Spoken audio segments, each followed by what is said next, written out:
O satírico político tcheco-alemão Gabriel Laub uma vez disse: arqueólogos desenterram da terra a história que os políticos enterraram. Hoje vamos olhar para as antigas cidades e seus mistérios. Por que foram esquecidas e quem as encontrou? Quais razões enterraram civilizações inteiras nas areias do Saara e no fundo do Oceano Índico? Vamos para Pompeia. Em Pompeia, onde os achados arqueológicos permaneceram surpreendentemente bem preservados graças à cinza vulcânica, foi descoberto um tipo mais raro de arte de rua da época romana, grafite desenhado não esculpido em pedra. Este tipo de grafite, embora mais perecível, sobreviveu sob camadas de cinzas. E esta é a Vila dos Mistérios, uma casa romana antiga bem preservada que provavelmente pertencia a uma família influente. Ao contrário da maioria das casas caras daquela época, a vila está localizada fora dos limites de Pompeia, na estrada que leva à cidade. Apesar da casa ter sido coberta por cinzas durante a erupção do vulcão Vesúvio, ela está surpreendentemente bem preservada. A maior parte de suas paredes e pisos permaneceu praticamente intacta. Outra descoberta importante foi um templo que foi encontrado em uma das partes anteriormente inexploradas da cidade de Pompeia. Camadas. As cinzas que enterraram a cidade como resultado da erupção do vulcão Vesúvio serviram como uma proteção natural contra os efeitos da água, ar e erosão solar, o que permitiu a preservação das pinturas murais do templo em excelente estado. Mais termos interessantes do fórum. Eles representam algumas das mais antigas casas de banho na cidade, e algumas delas ainda estão em bom estado. Eles ocupam uma área de mais de 900 metros quadrados e incluem duas seções separadas, uma para homens e outra para mulheres. 3. O primeiro a descobrir a antiga cidade foi Heinrich Schliemann. O mais interessante é que o jovem alemão escolheu o caminho das pesquisas arqueológicas com o Império Russo. Lá, ele foi convidado a fazer carreira, porque a Rússia era considerada um lugar muito promissor para os negócios. Representando uma empresa holandesa, Schliemann acumulou um capital sólido em poucos anos vendendo mercadorias da Europa e ganhou o apoio do Império Russo. Suas habilidades linguísticas, que se manifestaram desde a infância, tornaram Schliemann o parceiro ideal para os comerciantes russos. Depois de definir seus interesses, Schliemann partiu para a Grécia, onde organizou suas primeiras escavações na ilha de Ítaca, mas após um fracasso, mudou-se para as terras do Império Otomano na península de Troia, na Ásia Menor. As escavações de Heinrich encontraram poucos artefatos antigos, com resultados insatisfatórios. Porém, Schliemann acreditava que eles não estavam relacionados a Troia, então não lhes interessavam e frequentemente eram apenas descartados. A falta de profissionalismo e vandalismo de Schliemann prejudicou sua reputação. Até o ano de 1873 ele não encontrou o tesouro de Príamo, e não considerou nada do que foi escavado por ele como valioso. Enquanto isso, o Monte Hisarlik guardava em si 9 camadas de culturas arqueológicas que se sucederam, cujos vestígios foram destruídos sem cerimônia. Sem ter relação com a Troia procurada, em maio do mesmo ano, Schliemann finalmente anunciou que havia descoberto Troia, tendo escavado as ruínas do Palácio de Príamo. O tesouro encontrado junto com ele continha mais de 8.000 itens, e foi secretamente transportado para fora dos limites do Império Otomano. Essas descobertas se tornaram sensação, pois Schliemann promoveu ativamente suas próprias atividades. Não apenas ele acreditava que a Troia havia sido encontrada, mas também muitos de seus contemporâneos. A comunidade científica tem uma opinião ambígua sobre os frutos do trabalho de Schliemann. Ele despiu Hisarlik com um machado, destruindo ou movendo muitas camadas culturais. Suas alegações ousadas sobre a procedência de artefatos de certos períodos são frequentemente polêmicas e até mesmo infundadas. Mas Schliemann tem seus méritos. Ele se tornou um popularizador da arqueologia, contribuiu para seu desenvolvimento vigoroso, investiu bastante na ciência e nos museus. Machu Picchu. Em 1911, o arqueólogo americano Hiram Bingham descobriu a fortaleza Inca nos Andes, que hoje é conhecida como Machu Picchu, e presumivelmente serviu como uma das residências dos governantes incas. Até hoje, os historiadores discutem sobre a época da construção desta fortaleza e as circunstâncias que levaram ao seu abandono. Graças ao fato de que os conquistadores espanhóis nunca chegaram a Machu Picchu, a fortaleza permaneceu um bom exemplo de arquitetura inca subterrânea. Os especialistas reconhecem que a ciência ainda não pode fornecer respostas definitivas para muitas questões relacionadas à história de Machu Picchu. O estudo da fortaleza continua até hoje. No século XXI, especialistas em varredura a laser e uso de georadares vieram em auxílio dos arqueólogos. Os cientistas descobriram cerca de 100 casas residenciais e aproximadamente o mesmo número de edifícios de uso público e religioso em Machu Picchu. A aldeia apresenta todos os tipos de construções características dos centros Inca, como templos, observatórios para determinar o dia do solstício, casas de sábios, acomodações para virgens escolhidas de um grupo social especial que participava de rituais religiosos e que, segundo algumas suposições, eram as concubinas do governante. Os cientistas chamam de característica distintiva de Machu Picchu as escadas íngremes e as terras destinadas à agricultura, com um sistema eficaz de irrigação.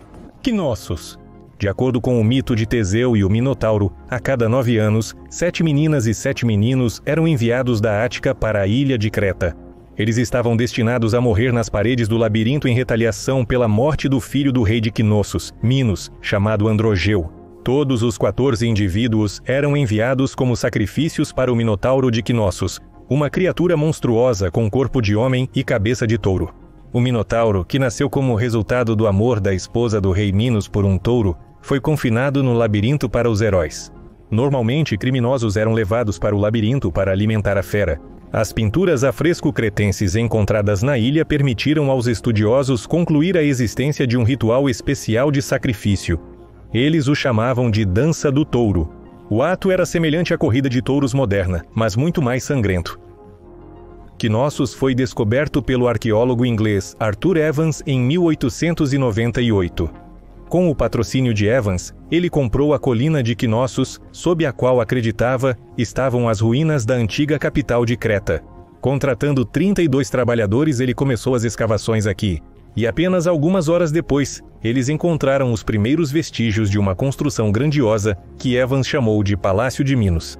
Centenas de quartos, escadarias majestosas, depósitos, oficinas de artesanato e ainda um sistema único de abastecimento de água. É difícil acreditar, mas o edifício, construído 2.650 anos antes da nossa era, tinha banheiros com sistemas de drenagem.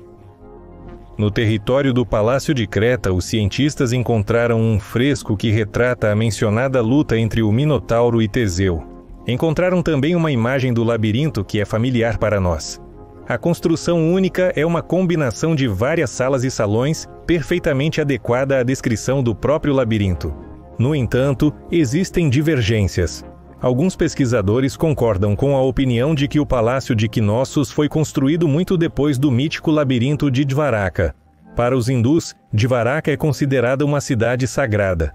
Era a antiga casa de Krishna que, segundo a tradição, viveu na Terra há 5.000 anos atrás. Dvaraka, segundo a lenda, foi criada por divindades celestiais a pedido do próprio Krishna, que exigiu que a cidade fosse construída de cristais, prata e esmeraldas. Ele também insistiu que a cidade tivesse 16.800 palácios, cada um para uma de suas 16.800 rainhas.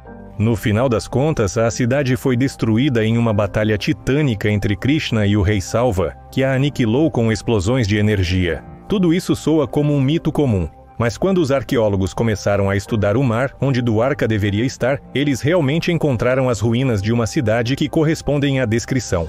Ele não tinha 16.800 palácios de prata, mas era uma grande cidade antiga com um planejamento claro. Há razões para acreditar que a verdadeira Dwarka possivelmente foi construída 9.000 anos atrás, tornando-se uma das cidades mais antigas da Terra. Em seu tempo, era um dos portos marítimos mais movimentados do mundo. Depois, no segundo milênio antes da nossa era, ele afundou no mar da Síria. No Sri Lanka, na era do nosso tempo, o rei Kassapa construiu seu palácio no topo de uma rocha de 20 metros de altura. De acordo com as lendas, era um dos castelos mais incríveis do mundo. Para entrar, era necessário subir uma grande escada que passava pela boca de um enorme leão feito de tijolos e gesso.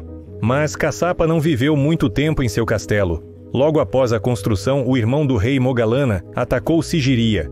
O exército de Kassapa o abandonou, temendo por suas vidas, e suas esposas se jogaram das rochas, se matando. Sigiria foi conquistada e deixada como um monumento ao rei autoamado.